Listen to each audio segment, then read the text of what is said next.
We are back again today with The Borrowers, written by Mary Norton. We're officially on chapter 15. Can you believe it? Oh my gosh, only 5 more chapters left after this. Wow. Okay, here we go. Chapter 15. That night, while Arrietty lay straight and still under her cigar box ceiling, Homily and Pod talked for hours.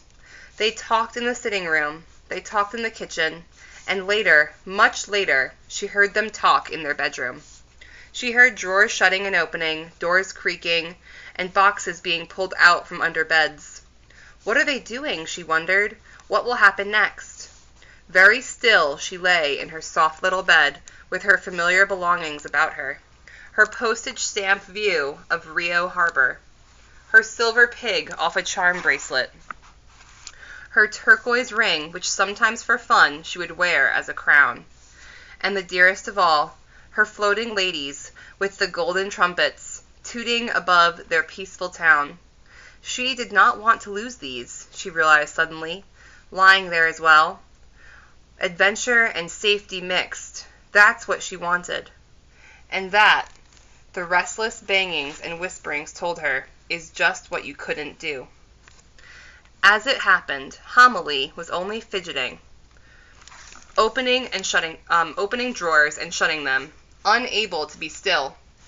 And she ended up, when Pod was already in bed, by deciding to curl her hair. Now, Homily, Pod protested warily, lying there in his nightshirt, there's really no call for that. Who's going to see you? That's just it, exclaimed Homily, searching in the drawer for her curl rags. In times like these, no one ever knows. No one never knows. I'm not going to be caught out, she said irritably, turning the drawer upside down and picking over the spilled contents with me hair like this. She came to bed at last, looking spiky, like a washed-out gollywog, and Pod, with a sigh, turned over at last and closed his eyes. Homily lay for a long time, staring at the oil lamp. It was the silver cap of a perfume bottle with a tiny floating wick. She felt unwilling, for some reason, to blow it out.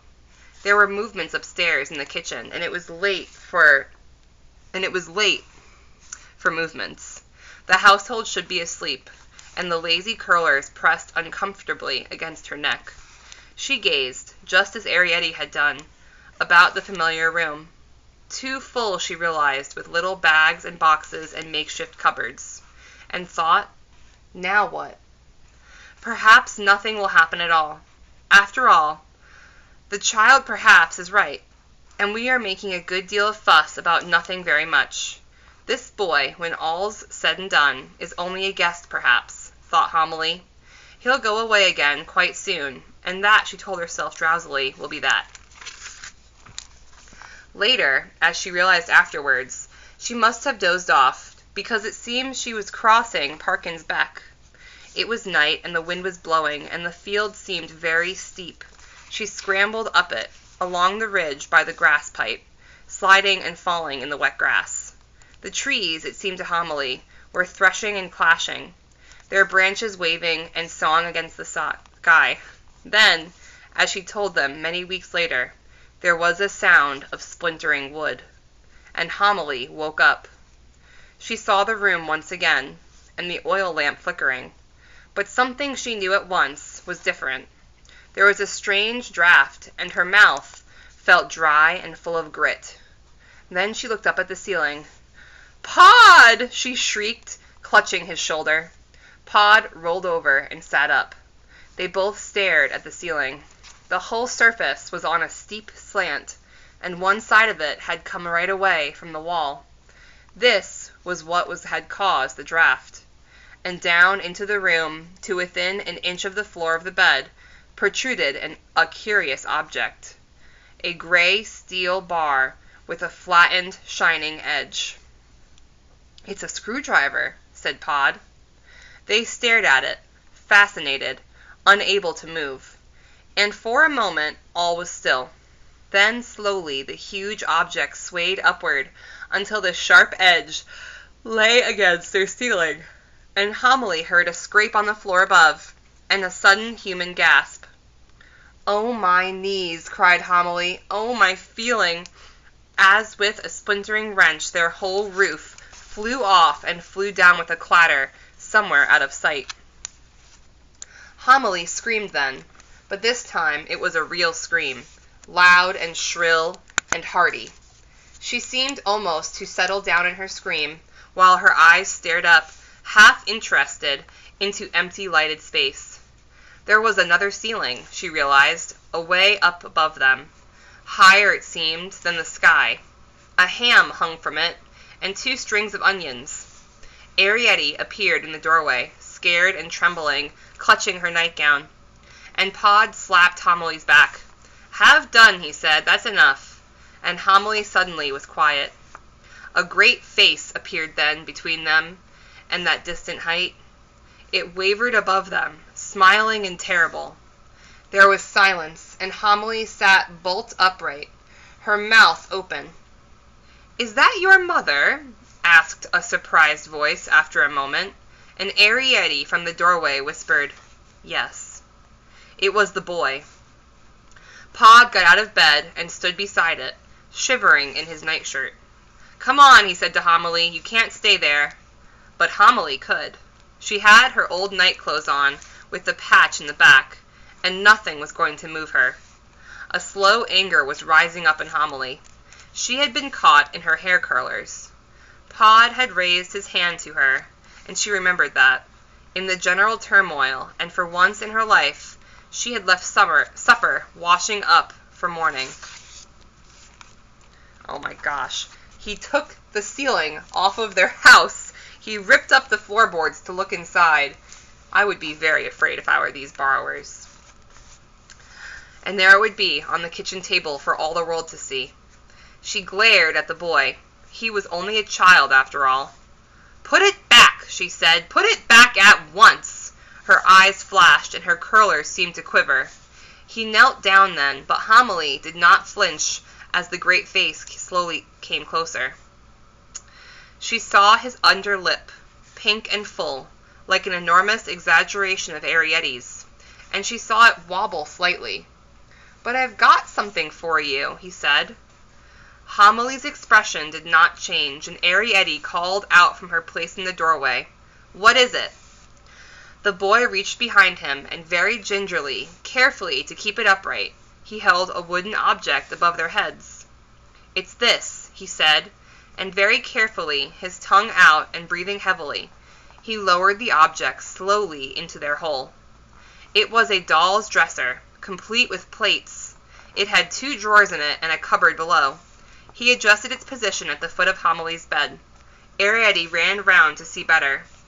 "Oh!" she cried ecstatically. "Mother, look!" Homily threw the dresser a glance. It was dark oak, and the plates were hand-painted. And then she looked quickly away again. "Yes," she said coldly, "it's very nice." There was a short silence which no one knew how to break.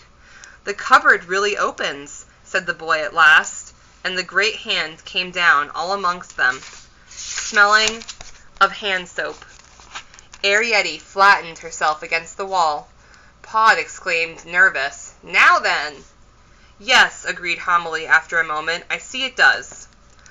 Pod drew a long breath, a sigh of relief as the hand went back. "There, Homily," he said placatingly. "You've always wanted something like that." "Yes," said Homily. She still sat bolt upright, her hands clasped in her lap. "Thank you very much. And now," she went on coldly, "will you please put the roof back?" Put back the roof. "Wait a minute," pleaded the boy. Again he reached beside him. Again the hand came down, and there, beside the dresser, where there was barely room for it, was a very small doll's chair. It was a Victorian chair, upholstered in red velvet. "Oh!" Arrietty exclaimed, and Pod said shyly, "Just about fit me, that would." "Try it," begged the boy, and Pod threw him a nervous glance. "Go on," said Arrietty, and Pod sat down in his nightshirt, his bare feet showing. "That's nice," he said after a moment. "It would go by the fire in the sitting room," cried Arrietty. "It would look lovely on the red blotting paper." "Let's try it," said the boy, and the hand came down again. Pod sprang up just in time to steady the dresser as the red velvet chair was whisked away above his head and placed presumably in the next room, but one. Arrietty ran out of the door and along the passage to see. "Oh," she called out to her parents, "come and see. It's lovely." But Pod and Homily did not move. The boy, leaning over them, breathing hard, and they could see the middle buttons of his nightshirt. He seemed to be examining the farther room. "What do you keep in that mustard pot?" he asked. "Coal," said Arrietty, "and I helped to borrow this new carpet. Here's the watch I told you about, and the pictures." "I could get you some better stamps than those," the boy said. "I've got some Jubilee ones with the Taj Mahal." "Look," cried Arrietty's voice again, and Pod took Homily's hands. "These are my books." Homily clutched Pod as the great hand came down once more in the direction of Arrietty. "Quiet," he whispered. "Sit still." The boy, it seemed, was touching the books. "What are they called?" he asked, and Arrietty rattled off the names. "Pod," whispered Homily, "I'm going to scream." "No," whispered Pod, "you mustn't. Not again." "I feel it coming on," said Homily. Pod looked worried. "Hold your breath," he said, "and count to 10. The boy was saying to Arrietty, "Why couldn't you read me those?" "Well, I could," said Arrietty, "but I'd rather read something new." "But you never come," complained the boy. "I know," said Arrietty, "but I will." "Pod," whispered Homily, "did you hear that? Did you hear what she said?" "Yes, yes," Pod whispered. "Keep quiet." "Do you want to see the storerooms?" Arrietty suggested next, and Homily clapped a hand to her mouth, as though to stifle a cry. Pod looked up at the boy. "Hey," he called, trying to attract his attention. The boy looked down. "Put the roof back now," Pod begged him, trying to sound matter-of-fact and reasonable. "We're getting cold." "All right," agreed the boy. But he seemed to hesitate. He reached across them for the piece of board which formed their roof. "Shall I nail you down?" he asked, and they saw him pick up the hammer. It swayed above them, very dangerous looking. "Of course nail us down," said Pod irritably. "I mean," said the boy, "I've got some more things upstairs." Pod looked uncertain, and Homily nudged him. "Ask him," she whispered, "what kind of things?" "What kind of things?" asked Pod. "Things from an old dollhouse there is on the top shelf of the cupboard by the fireplace in the schoolroom." "I've never seen no doll's house," said Pod. "Well, it's in the cupboard," said the boy, "right up by the ceiling. You can't see it. You've got to climb on the lower shelves to get to it." "And what sort of things are in the doll's house?" asked Arrietty, from the sitting room. "Oh, everything," the boy told her. "Carpets and rugs and beds with mattresses, and there's a bird in a cage, not a real one, of course, and cooking pans and tables and 5 gilt chairs and a pot with a palm in it, a dish of plaster tarts, and an imitation leg of mutton." Homily leaned across to Pod. "Tell him to nail us down lightly," she whispered. Pod stared at her, and she nodded vigorously, clasping her hands. Pod turned to the boy. "All right," he said, "you nail us down, but lightly, if you see what I mean. Just a tap or two here and there." Oh my gosh, so at first they were so freaked out about this boy opening up their ceiling, and now, because he's bringing them nice doll furniture, they're okay with it. Oh my goodness, this can't end well. Oh my gosh. I guess we'll see what happens next time in Chapter 16. I have some serious worries, though. We'll find out. Okay, friends, see you next time. Bye!